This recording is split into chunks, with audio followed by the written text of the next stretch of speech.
আসসালামু আলাইকুম সবাইকে English curator official YouTube channel এবং ফেসবুক পেজে স্বাগতম। এত ঘন ঘন ভিডিও আমি দেই না, কিন্তু গতকালকে একটা নিউজ আপনারা প্রত্যেকে দেখেছেন। ওই নিউজটা দেখার পরে আসলে আমার মাথার উপর আকাশ ভেঙে পড়ছে। আর আমি বিশ্বাস করি যারা 18তম ভাইবা দিচ্ছেন বা আগে দিয়েছেন তাদের প্রত্যেকের মাথার উপরে আকাশ ভেঙে পড়ছে। ইভেন যারা 19তম প্রার্থী রয়েছেন বা যারা ভবিষ্যতে নিবন্ধন দিবেন তাদের জন্যও কিন্তু এটা একটা অশনি সংকেত। তো ব্যাপারটা হচ্ছে, গতকালকে একটা নিউজ আমরা দেখলাম যে শিক্ষক নিয়োগের পুলিশ ভেরিফিকেশনও কমিটির হাতে। এবং এই নিউজটা আসলে আমাদের বাংলাদেশের প্রেক্ষাপটে টিচারদের জন্য বা যারা আসলে একদম স্বচ্ছ টিচার হতে চায় বা স্বচ্ছভাবে টিচার হতে চায় তাদের জন্য যে কতটা অশনি সংকেত সেটা আমরা কিন্তু বিগত সালগুলোতে দেখেছি এবং লাস্ট ইয়ারে এটা কিন্তু ছিল না।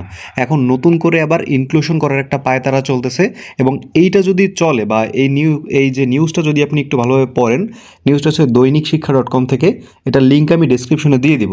তারপর এটা পরে আমি আসলে যা বুঝতে পারলাম যে পুলিশ ভেরিফিকেশন কথাটা হচ্ছে যে আপনি যখন একটা পরীক্ষার প্রিলি দিলেন, এরপর আপনি রিটেন দিলেন, এরপর আপনি ভাইভা দিলেন, ভাইভাতে পাশ করলেন, তারপরে আপনি হচ্ছে গণবিজ্ঞপ্তির মাধ্যমে একটা স্কুলও পেয়ে গেলেন।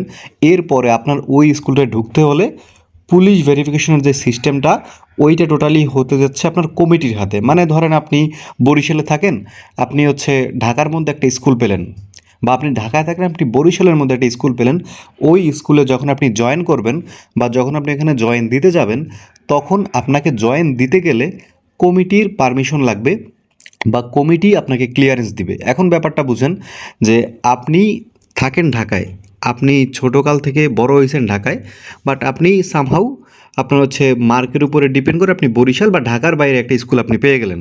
তো পাওয়ার পরে ওই স্কুলের কমিটি আপনার সম্পর্কে কতটুকু জানে বা আপনার সম্পর্কে কি জানে যে সে আপনাকে ভেরিফাই করে তার স্কুলে আসলে ঢুকাচ্ছে।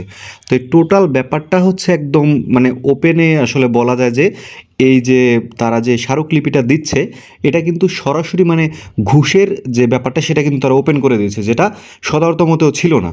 এবং ছিল না বিধায় কিন্তু সাধারণত মতে নিয়োগগুলো ফেয়ারভাবে হয়েছে। এবং এর আগে যদি আপনি চিন্তা করেন যে এই নিয়মগুলো ছিল এবং এটা হচ্ছে কমিটির প্রভাবে আনফেয়ারভাবে নিয়োগগুলো হতো এবং যারা অযোগ্য লোক ছিল, অযোগ্য টিচার ছিল, তারা কিন্তু কমিটির সুপারিশের মাধ্যমে যোগ্যদের উপরে উঠে তারা স্কুলে নিয়োগ পেত। তো এই যে ব্যাপারটা সেটা যদি আবার আমাদের সময় থেকে শুরু হয়, মানে এই 18তম থেকে যদি আবার শুরু হয়, আমি নিশ্চিতভাবে বলতে পারি যে এখানে আসলে আমরা যারা যোগ্য রয়েছি বা আমরা যারা টাকা দিতে পারবো না, আমাদের প্রত্যেকের কপালে কিন্তু শনি আছে।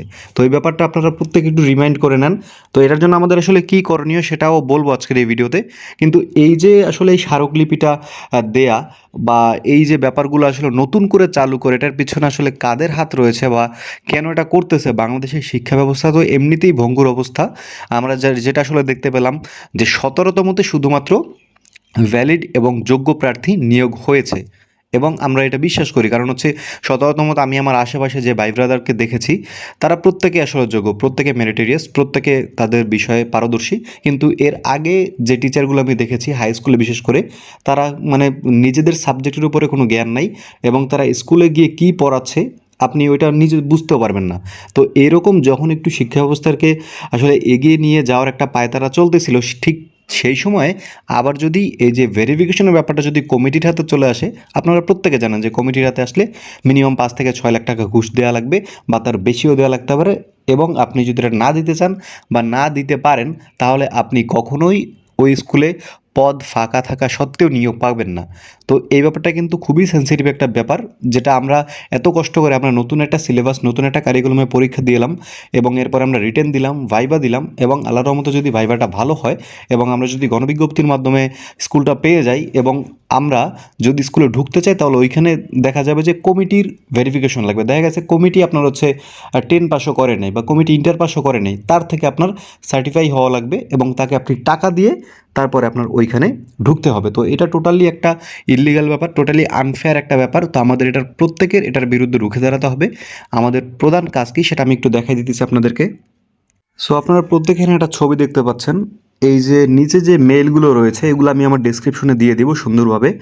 আপনারা শুধুমাত্র এই 4টা মেইলে মেইল করবেন। মেইলের সাবজেক্ট কি দিবেন, যে পুলিশ ভেরিফিকেশন কমিটির হাতে দেয়া প্রসঙ্গে। এরপরে কম্পোজ ইমেইলে, মানে যেটা আসলে ইমেলটা আপনি লিখবেন সেখানে গিয়ে আপনি লিখবেন যে পুলিশ ভেরিফিকেশনের দায়িত্ব কমিটির হাতে দেয়া হলে প্রতিষ্ঠান প্রদান এবং কমিটির অনৈতিক ঘুষ গ্রহণ আরও সহজতর হবে। প্রার্থী হয়রানির প্রচণ্ডভাবে বৃদ্ধি পাবে। তাই এই নিয়ম বাতিল চাই, বাতিল করতেই হবে। প্লিজ স্যার, এই দুর্নীতির ব্যবস্থা আপনারা করে দিয়েন না। স্যার, আমরা ঘুষ ছাড়া হালালভাবে চাকরি করতে চাই। তো এই যে 4টা মেইল, এই 4টা মেইলে আপনি সেম মেসেজটা পাঠাবেন। যারা আসলে মেইল করতে পারেন না বা যারা একটু দ্বিধাদ্বন্দ্বে আছেন তাদের জন্য আমি একটু ওপেনলি দেখাই দিতেছি। ধরেন আমি প্রথমটায় পাঠাবো, আপনারা সেমভাবে প্রত্যেকটা পাঠাবেন। ধরেন আমি প্রথমটায় পাঠাচ্ছি office@ntrca.gov.bd। আমরা একটু মেইলে চলে যাই। সো এটা হচ্ছে আমাদের মেইল, আমরা চলে আসলাম। আপনি সিম্পলি এই যে কম্পোজের মধ্যে একটা ক্লিক করবেন। এইখানে ক্লিক করার পরে আমরা যে হচ্ছে এটা হচ্ছে তাদের মেইলটা আপনি এখানে দিবেন। তাদের মেইলটা কী ছিল আমি একটু এখান থেকে আরেকবার একটু দেখি, যে office@ntrca.gov.bd। তো এটা হচ্ছে তাদের একটা মেইল। ওকে, তো এটা হচ্ছে এনটিআরসির একটা মেইল। তো আপনি সাবজেক্ট এখন কি লিখবেন?